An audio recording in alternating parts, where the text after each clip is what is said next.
Assalamualaikum warahmatullahi wabarakatuh. Perkenalkan, nama saya Intan Lestari SPD. Saya adalah peserta BCKS pada tahun 2025 di Kabupaten Aceh Utara. Saya berasal dari SD Negeri 21 Sawang. Untuk itu, saya diberikan tugas membuat analisis kasus dengan menerapkan 9 langkah pengambilan dan penguji keputusan. Sebelumnya, izinkan saya membacakan kasus yang akan kita analisis. Kasusnya, di perpustakaan sekolah, Rara sedang bertugas sebagai petugas piket kebersihan kelas. Saat sedang merapikan meja, ia menemukan sebuah dompet berisi uang di bawah kursi. Tanpa pikir panjang, Rara mengambil dompet tersebut dan menyimpannya di tasnya. Menganggap itu adalah rezeki nomplok karena tidak ada orang lain yang melihat. Beberapa saat kemudian, terdengar pengumuman dari Bu Sri, guru pustakawan, bahwa Nina, salah satu siswa kelas lain, kehilangan dompetnya saat membaca buku di perpustakaan. Tari, yang kebetulan berada di perpustakaan sejak awal, melihat jelas saat Rara mengambil dompet dan memasukkan ke dalam tas. Kini Tari menghadapi dilema. Di satu sisi, ia tahu bahwa dompet itu milik Nina, dan kejujuran adalah nilai yang harus ditegakkan. Di sisi lain, Rara adalah sahabat dekatnya yang sering menolongnya dalam mengerjakan tugas dan berbagi bekal setiap hari. Jika Tari melaporkan hal tersebut atau menegur Rara, besar kemungkinan hubungan mereka akan rusak dan Rara tidak akan bersikap baik lagi padanya. Nah, bagaimana seharusnya Tari menyikapi situasi tersebut? Baiklah, kita akan melakukan analisis 9 langkah pengambilan keputusan dengan tahapan-tahapan berikut ini. Langkah 1, apa saja nilai-nilai yang saling bertentangan dalam kasus ini? Nilai-nilai yang saling bertentangan yang pertama adalah kejujuran, di mana mengembalikan dompet ke pemilik versus ketertarikan pribadi atau keuntungan menganggap rezeki nomplok. Kedua, loyalitas, persahabatan, melindungi Rara versus keadilan atau tanggung jawab memperjuangkan hak Nina. Ketiga, rasa aman, relasi sosial atau menghindari konflik dengan sahabat versus integritas moral, bertindak benar walau beresiko. Langkah kedua, siapa saja yang terlibat dalam situasi pada kasus ini? Yang terlibat dalam situasi pada kasus ini, yang itu Nina, pemilik dompet dan korban kehilangan. Rara, pelaku pengambilan dompet. Tari, saksi yang mengalami dilema, teman Rara dan saksi kejadian. Yang terakhir, Bu Sri, pustakawan guru, pihak otoritatif di perpustakaan yang mengumumkan kehilangan orang yang membantu penyelesaian. Selanjutnya, pihak lain yang tidak terlibat secara langsung yaitu komunitas sekolah, siswa lain, guru, staf, yang memiliki dampak pada suasana moral dan kepercayaan lingkungan sekolah.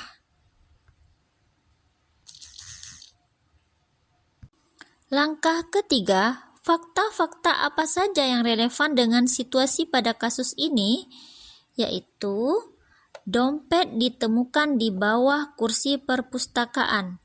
Rara mengambil dan memasukkan ke tasnya. Tari melihat jelas tindakan Rara, saksi mata. Selanjutnya, Bu Sri sudah mengumumkan bahwa Nina kehilangan dompet. Ada pemilik yang melapor. Fakta selanjutnya, Rara menganggap itu rezeki nomplok. Niat awal mengambil tidak jujur. Fakta selanjutnya, hubungan persahabatan antara Tari dan Rara ada resiko rusaknya hubungan jika Tari melapor. Fakta selanjutnya, tidak disebutkan apakah ada CCTV atau saksi lain. Selanjutnya, fakta yang selanjutnya, konteks sekolah. Ada aturan etik, disiplinas, umumnya melarang mengambil milik orang lain. Langkah keempat, pengujian benar atau salah yang bisa dilakukan. Lakukan kelima uji etika secara singkat. 1. Uji legal. Apakah pengambilan dompet melanggar hukum?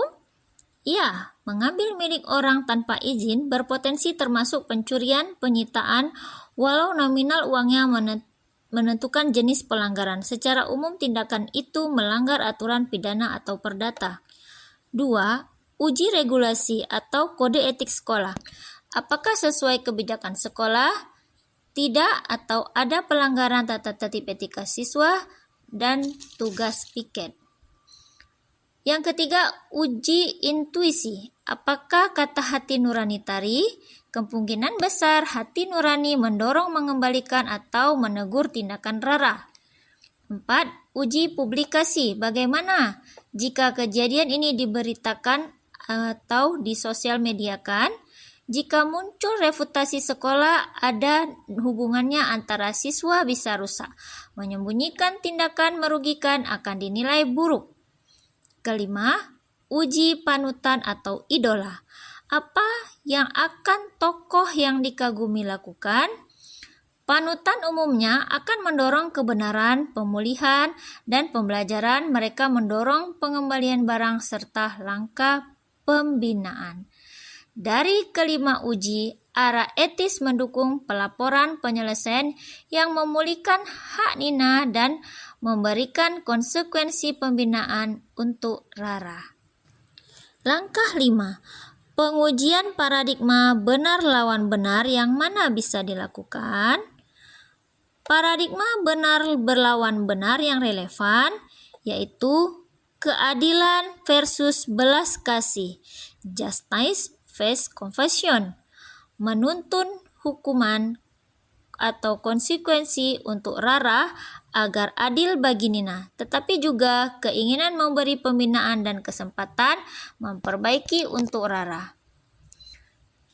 Kepatuhan pada aturan versus perhatian terhadap hubungan pribadi. Menegakkan aturan sekolah versus menjaga persahabatan Tari dan Rara. Kepentingan individu versus kepentingan komunitas sekolah. Melindungi Rara atau individu versus menjaga kultur kejujuran dan keadilan sekolah atau komunitas. Tujuan pengujian mengakui keduanya benar dalam konteks berbeda sehingga solusi harus menyeimbangkan keduanya, keadilan plus pembinaan. Langkah ke-6, prinsip resolusi yang mana bisa dilakukan? Gunakan pendekatan campuran, yaitu etika kewajiban atau deontologi. Kebenaran dan aturan harus ditegakkan, barang harus dikembalikan, dan tindakan tercela diberi konsekuensi sesuai aturan sekolah. Etika kepedulian atau care etnik.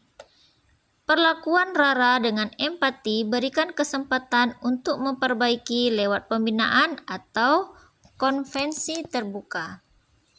Selanjutnya, etika konsekuensialisasi atau utilitarian. Sebagian pertimbangan tambahan, pilih tindakan yang menghasilkan kebaikan terbesar bagi korban dan komunitas. Memulihkan kepercayaan, perbaiki perilaku.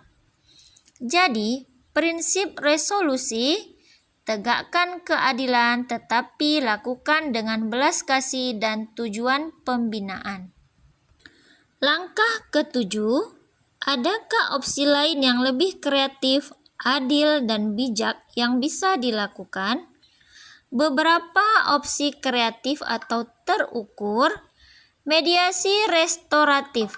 Tari melapor ke Bu Sri atau konselor, lakukan mediasi antara Nina, Rara, dan pihak sekolah agar Rara mengakui, mengembalikan dompet, meminta maaf, dan menjalani tindakan reparatif, misalnya kerja sosial ringan. 2. Dorong untuk mengakui sukarela. Tari mendekati Rara secara pribadi dengan empati, mendorongnya untuk mengembalikan dan mengaku. Jika Rara setuju, lakukan pengembalian di hadapan Bu Sri untuk mendokumentasikan. 3. Pelaporan anonim jika takut pembalasan. Tari bisa melapor anonimuskan kepada guru konselor agar tindakan diusut tanpa memaparkan secara langsung identitas pelapor. 4. Kompromi pembinaan. Jika nilai kerugian kecil dan Rara mengakui, sekolah memberikan pembinaan bukan hanya hukuman. Misalnya konseling, tugas pemulihan, serta kewajiban mengganti sesuai aturan. 5. Menggunakan saksi tambahan. Cari bukti lain. Apakah yang melihat selain tari, misalnya CCTV, untuk menguatkan tuduhan dan mencegah salah sangka. Opsi terbaik, kombinasi mediasi restoratif plus pelaporan ke guru agar hak Nina pulih dan Rara mendapat pembinaan. Langkah ke-8. Apa keputusan akhir yang Bapak Ibu pilih atau ambil sesuai dengan kasus ini? Keputusan final dianjurkan untuk tari. 1. Tidak menyembunyikan fakta. Tari harus melapor kejadian itu kepada Bu Sri selaku guru pustakawan atau konselor sekolah, lebih baik secara langsung tetapi bisa juga awalnya secara anonim jika Tari takut. 2. Dorong solusi restoratif.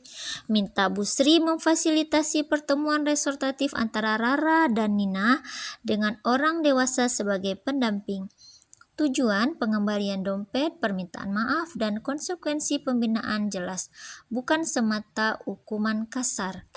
3. Berikan kesempatan bagi Rara untuk mengaku dan memperbaiki. Jika Rara mengaku sendiri, konseling plus tugas restoratif akan lebih mendidik daripada hanya menghukum.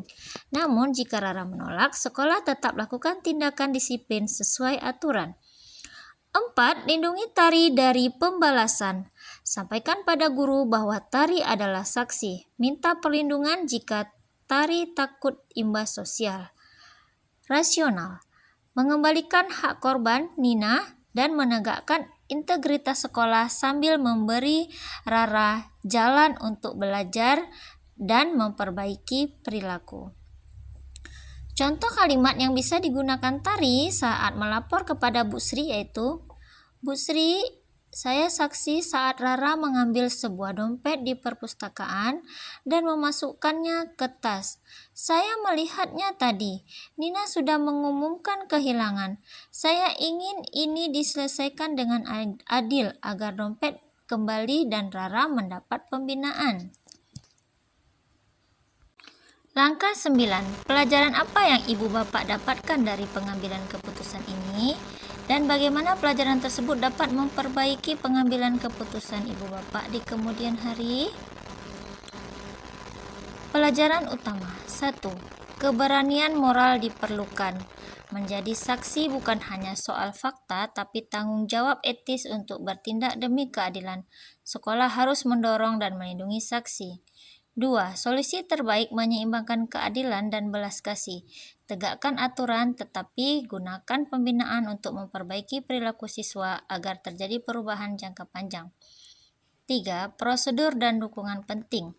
Sekolah perlu prosedur jelas, laporan saksi, mediasi, restoratif, perlindungan saksi, sehingga siswa tidak sendirian saat melaporkan. 4. Pendidikan karakter harus terintegrasi. Kasus seperti ini menjadi momen pembelajaran bagi seluruh komunitas, teknik pencegahan, sosialisasi aturan, dan penguatan empati. 5. Refleksi pasca keputusan. Setelah kasus selesai, lakukan evaluasi. Apakah penyelesaian adil? Apakah korban puas? Apakah pelaku berubah? Gunakan hasil ini untuk memperbaiki kebijakan dan pelatihan. Implementasi praktis ke depan. Sekolah membuat SOP penanganan barang hilang, temuan, jalur pelaporan yang aman, dan prosedur restoratif. Latih siswa tentang keberanian moral, empati, dan konsekuensi tindakan melalui pembelajaran karakter. Beri konseling bagi pelaku dan korban untuk mencegah pengulangan dan memulihkan hubungan sosial.